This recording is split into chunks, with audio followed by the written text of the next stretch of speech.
Hi friends, how to cook samayal இன்னைக்கு நம்ம பார்க்க போறது பரோட்டா. பரோட்டா பாருங்க, கடையில செய்யற மாதிரி நல்ல சாஃப்ட்டா எப்படி வந்திருக்குன்னு. இதை நம்ம செய்யறதுக்கு முன்னாடி Subscribe பண்ணாதவங்க Subscribe பண்ணிடுங்க. கூடவே வரும் பெல் பட்டனையும் கிளிக் பண்ணிடுங்க. வாங்க friends, இப்போ நம்ம பரோட்டா எப்படி செய்யறதுன்னு பார்க்கலாம். நான் 1 கப் மைதா மாவு எடுத்துர்க்கேன். இப்போ மைதா மாவை பவுல்ல போட்டுக்கலாம். தேவையான அளவு உப்பு சேர்த்துக்கோங்க.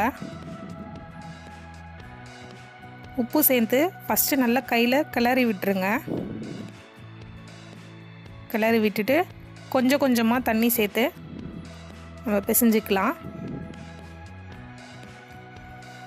கடையில் நம்ம எப்படி நல்லா சாஃப்ட்டா பரோட்டா வருதோ அந்த மாதிரி தான் இப்போ நம்ம வீட்டில் ட்ரை பண்ண போகிறோம். நீங்களும் ட்ரை பண்ணி பாருங்கள் ஃப்ரெண்ட்ஸ். நல்லா மாவை அழுத்தி நல்லா பிசையணும். நான் கொஞ்சம் இப்போ ஆயில் ஆட் பண்ணி நல்லா பிசைஞ்சிக்கிறேன். பாருங்கள், ஆயில் ஊற்றி ஆட் பண்ணோன்னே எந்த அளவுக்கு வந்துருக்குன்னு. இப்போது நம்ம வச்சு நல்லா இழுத்து நல்லா பிசையணும். எந்த அளவுக்கு பரோட்டா நல்லா இழுத்து பிசைகிறோமோ அப்போ தான் நல்லா சாஃப்ட் வரும். நல்லா இழுத்து நல்லா பிசைஞ்சிக்கோங்க. அதே மாதிரியே பரோட்டாவை நல்லா ஊற வைக்கணும் ஃப்ரெண்ட்ஸ். எந்த அளவுக்கு ஊறுதோ அந்த அளவுக்கு தான் சாஃப்ட்னஸ் வரும். மறுபடியும் நான் ஆயில் விட்டு நல்லா பிசைஞ்சிக்கிறேன். ஆயில் விடும்போது பிசுன்னு இருக்கும். அப்புறம் நம்ம பிசைஞ்சதுக்கப்புறம் மாவு சாஃப்ட் ஆகிடும். நல்லா இழுத்து நல்லா பிசைங்க. நல்லா பிசைஞ்சாதான் சாஃப்ட்னஸ் கிடைக்கும். பாருங்கள், இப்படி தொட்டாலே இந்த அளவுக்கு நல்லா அமுங்கணும். எவ்வளோ நல்லா சாஃப்டாக இப்போது வந்திருக்கு. இதை நம்ம இப்போ 1 ஹவருக்கு நம்ம ஊற வைக்கணும். அது மேலே மாவு காயாமல் இருக்கிறதுக்கு எண்ணெயை ஊற்றி நல்லா அது மேலே எல்லாம் தேய்ச்சி விட்டுருங்க. தேய்ச்சி விட்டுட்டு காற்று போகாத மாதிரி நம்ம தட்டு போட்டு மூடி வைக்கலாம். 1 ஹவர் கழித்து நம்ம பார்க்கலாம். பாருங்கள், 1 ஹவர் கழித்து நான் எடுக்கிறேன். எந்த அளவுக்கு மாவு நல்லா சாஃப்டாக இருக்குன்னு. கையில் எப்படி பண்ணாலே அழகாக வரும். எப்படி பால் ஷேப்பில் நல்லா வந்திருக்கு பாருங்கள். 1 ஹவர் ஊறினதுக்கப்புறம் இதை கையில் இப்படி வச்சு நம்ம அழகாக உருண்டை ஷேப்பில் எடுக்கலாம். விரிசல் இல்லாமல் அழகாக வரும். இந்த மாதிரி நம்ம லெவலாக எல்லா பால்ஸையும் நம்ம எடுத்து வச்சுக்கலாம். பாருங்கள் ஃப்ரெண்ட்ஸ், 6 பால் வந்திருக்கு நம்மளுக்கு. இதை மறுபடியும் ஆயில் விட்டு மறுபடியும் ஒரு 1/2 ஹவருக்கு ஊற வச்சுக்கலாம். ஏன்னா இன்னும் 1/2 ஹவர் ஊறிச்சுன்னா இன்னும் நல்லா வரும். அதுக்காக மறுபடியும் 1/2 ஹவர் ஊற வச்சுக்கோங்க. பாருங்கள், 1/2 ஹவர் கழித்து நான் எடுக்கிறேன்.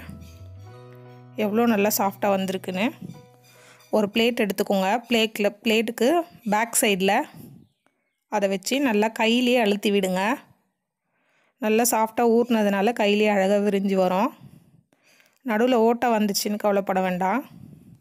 பாருங்கள், அந்த சைடு கார்னர்லேயும் இந்த சைடு கார்னர்லேருந்தும் கொஞ்சம் கொஞ்சமாக அப்படியே தள்ளிகிட்டே வாங்க.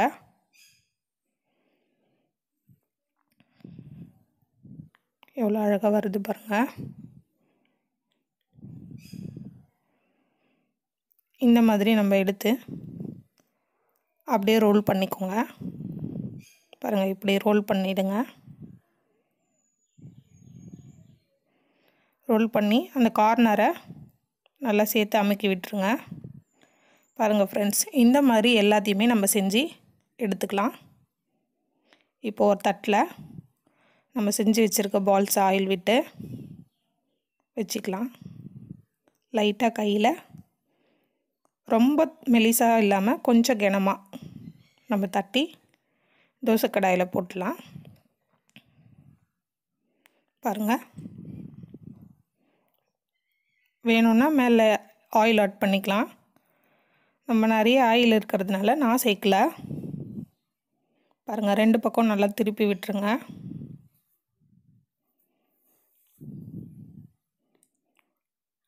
பாருங்கள் ஃப்ரெண்ட்ஸ், நான் எடுத்துக்கிருக்கேன் எவ்வளோ அழகாக வந்திருக்குன்ட்டு.